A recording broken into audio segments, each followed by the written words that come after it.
Anantasia Mimi, ada Ibu Ariati, ada Ibu Aska, ada Ibu Desi, ada Ibu Guntur, Kalista, ada Ibu Margarita Tia, ada Ibu Meisha, ada Ibu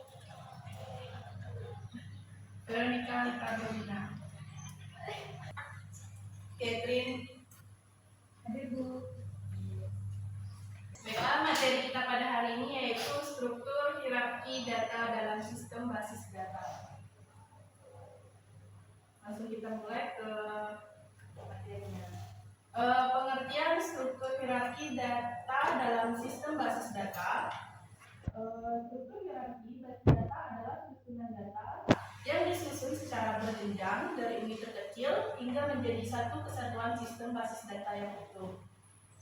Struktur ini sangat penting untuk memudahkan pengelolaan dan pencarian data, menjaga keteraturan dan keterkaitan antar data, urutan hierarki dari yang terkecil hingga yang terbesar, seperti pada gambar di sini. Tingkatnya yang pertama yaitu karakter. Karakter itu merupakan unit data terkecil berupa huruf, angka atau simbol. Contohnya A, 9 atau simbol itu. Oke, untuk tingkatan yang kedua yaitu field. Merupakan kumpulan karakter yang berbentuk satu informasi, misalnya nama, Isra Madani. Terus tingkatan yang ketiga yaitu record. Adalah kumpulan file yang saling terkait, misalnya NIS, nama, kelas. Dan tingkatan yang keempat yaitu file, yaitu kumpulan record yang sejenis. Contohnya file data semua siswa. Terus yang tingkatan yang terakhir yaitu database. Database adalah kumpulan file yang saling terhubung dan dikelola dengan sistem. Contohnya seperti database sekolah, siswa, guru, dan nilai. Contoh keseluruhannya yaitu seperti data akademik siswa di sekolah merupakan database yang memiliki file siswa, file nilai, file kehadiran, dan lain-lain. Dan tiap file memiliki banyak record siswa, dan tiap record berisi file seperti nama, NIS, dan kelas. Sekarang penjelasan tentang komponen penyusun basis data. Sistem basis data tidak hanya terdiri dari data saja, tetapi juga berbagai komponen yang saling mendukung agar data dapat disimpan, diolah, dikelola dengan baik. Komponen basis data adalah elemen-elemen penting yang membentuk dan menjalankan sistem basis agar dapat berfungsi dengan baik. Komponen ini bekerja sama untuk menyimpan, mengolah, dan mengakses data. Komponen-komponen basis data seperti yang di gambar ini. Komponen yang pertama yaitu hardware, yaitu fungsinya perangkat fisik untuk menyimpan dan mengelola data. Contohnya komputer, server, hard disk. Software, fungsinya di sini sebagai program mengelola basis data. Contohnya MySQL, Oracle, SQLite. Terus selanjutnya yaitu data. Fungsinya isi informasi yang disimpan. Contohnya data siswa, guru, nilai. Selanjutnya prosedur, yaitu fungsinya prosedur mengelola data. Contohnya backup data, login user. Selanjutnya database access language. Fungsinya bahasa untuk manipulasi data. Contohnya SQL, Select, Insert, Delete. Terus yang terakhir yaitu user. Fungsinya pengguna sistem basis data. Contohnya admin, operator, user biasa. Selanjutnya perancangan basis data. Perancangan basis data adalah proses membuat struktur penyimpanan data, Dampak perancangan yang baik yang pertama yaitu efisien. Efisien artinya data disimpan dan diatur sedemikian rupa sehingga minimalkan penggunaan sumber daya seperti ruang penyimpanan dan waktu pemrosesan. Yang kedua yaitu aman. Aman di sini berarti basis data harus dirancang dengan mempertimbangkan aspek keamanan seperti kontrol akses, enkripsi, dan audit trial. Mudah yaitu struktur basis data harus memudahkan pengguna dan aplikasi untuk mengambil, menambah, memperbarui, dan menghapus data. Minim di sini yaitu perancangan yang baik akan menghindari pengulangan data atau redundasi yang tidak perlu. Selanjutnya yaitu dampak perancangan yang buruk. Yang pertama, data tidak konsisten. Data tidak konsisten berarti data yang disimpan di beberapa tempat atau duplikasi, kemungkinan terjadi ketidaksesuaian antar data. Misalnya, satu data diperbarui tapi salingannya tidak. Ini menyebabkan ketidakakuratan informasi. Selanjutnya, redundasi tinggi. Artinya banyak data yang berulang atau tersimpan ganda. Hal ini membuat ukuran basis data menjadi besar, memperlambat proses dan meningkatkan risiko kesalahan data. Selanjutnya, akses. Akses itu merupakan struktur yang tidak optimal. Misalnya tidak ada indeks atau terlalu banyak relasi yang tidak relevan.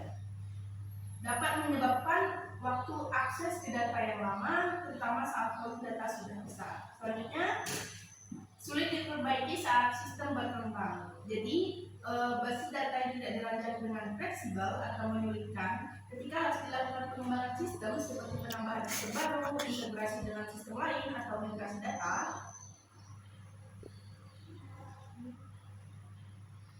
Selanjutnya, contoh struktur basis data sederhana. Berikut menggambarkan struktur database sekolah sederhana. Jadi contohnya di sini yaitu menggunakan struktur database sekolah sederhana. Misalnya kita ingin menyimpan data siswa, maka struktur database-nya bisa dianalisis sebagai berikut. Menggunakan elemen hierarki ya. Yang di sini yang pertama karakter. Contoh dari programnya F, I, R dalam nama atau jenis. Terus elemen hierarki yang keduanya itu file. Misalnya contohnya di sini NIS, nama dan kelas. Elemen hierarki ketiga yaitu record. Record yaitu contohnya misalnya siswa seluruh dan misalnya siswa di kelas, seluruh data siswanya. Selanjutnya elemen hierarki yang keempat yaitu file. Contoh dari programnya kumpulan siswa 1, siswa 2 dan sebagainya, bisa berupa array atau file. Yang terakhir yaitu database. Yang terakhir yaitu database. Contoh dari program kumpulan file siswa, guru, nilai dan sebagainya disimpan dan dikelola DBMS. Baiklah, di sini saya akan memberikan penjelasan untuk basis datanya. Di sini menggunakan C++. Nanti setelah saya jelaskan, silakan untuk mempraktekkannya masing-masing biar sekalian ya. Ya Bu. Baiklah, yang pertama yaitu include iostream. Di sini include atau iostream adalah library standar C++ yang digunakan untuk operasi input atau output seperti count dan cin. Yang kedua yaitu using namespace std adalah untuk memudahkan kita agar kita tidak perlu menuliskan std atau count, cukup menulis count saja. Ini mengambil semua elemen dari namespace std atau standar. Terus selanjutnya yaitu struk siswa. Struk siswa mendefinisikan data bernama siswa untuk menyimpan informasi tentang siswa. Di dalamnya ada string NIS, string nama, string kelas. Di dalam 3 string ini Untuk NIS itu untuk menyimpan nomor induk siswa atau identitas siswanya. Terus yang string nama untuk nama lengkap siswanya, dan string kelas yaitu kelas tempat siswanya belajar. Struktur ini menyederhanakan record dalam basis data karena satu struk mewakili satu record siswa. Selanjutnya inmain. Inmain ini fungsi utama dari program. Program akan mulai dijalankan dari sini, dari inmain. Terus siswa 1. Di sini yaitu membuat objek siswa 1 dari tipe siswa dan langsung mengisi datanya. Jadi di sini kita akan mengisi data siswa dari NIS, nama dan kelasnya. Selanjutnya count yang pertama, data siswa digunakan untuk menampilkan atau menyimpan data siswanya. Terus count NIS, count nama, count kelas itu digunakan untuk menulis NIS, nama dan kelas siswanya. Di sini digunakan untuk menampilkan data siswa ke layar. Count digunakan untuk mencetak teks dan data ke konsol. Sedangkan siswa 1 nih, siswa 1 nama, siswa 1 kelas adalah cara mengakses file dalam school. Selanjutnya retur kosong menyatakan bahwa program telah selesai dijalankan tanpa error. Baiklah, di sini datanya kita run terlebih dahulu apakah benar atau ada yang salah dalam penulisannya.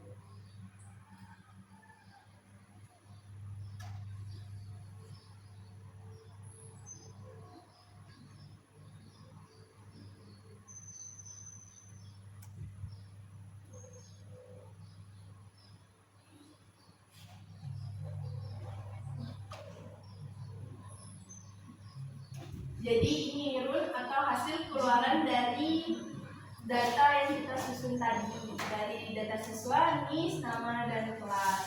Baiklah, selanjutnya kalian praktek di laptop masing-masing ya. Nanti kalau sudah selesai bisa diperlihatkan ke depan bagaimana.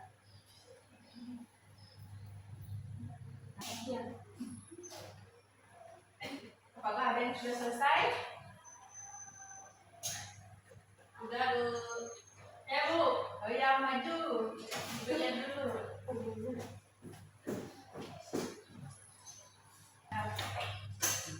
Ye, sudah benar. Wah, pintarnya.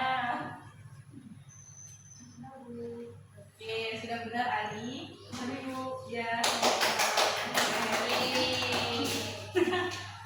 Sudah selesai semuanya? Sudah, Bu. Oke. Selanjutnya kalian mengisi lembar soal esai ya. Ya, Bu.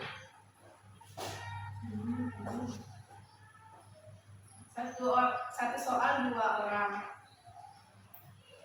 Kelompok ya.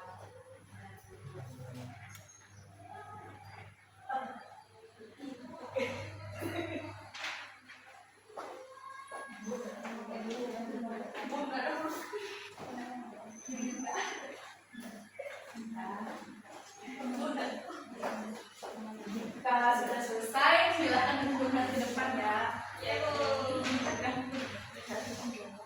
Ada. Apakah sudah selesai semua? Sudah, Bu. Oke, silakan dikumpulkan. Satu orang saja yang mengumpulkannya. Ini. Sudah? Belum, Bu?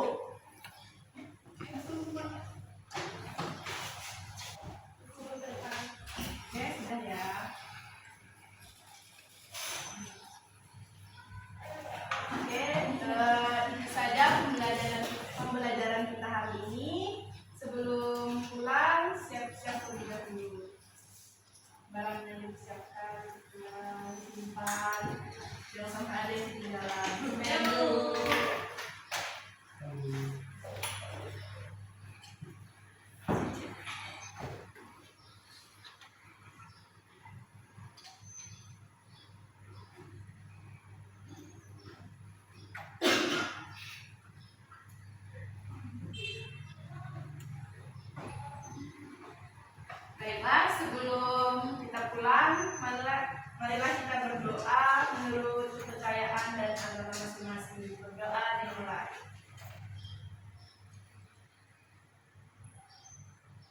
Berdoa selesai. Baik, itu saja yang dapat Ibu sampaikan. Sekian dari Ibu ucapkan terima kasih. Beri salam.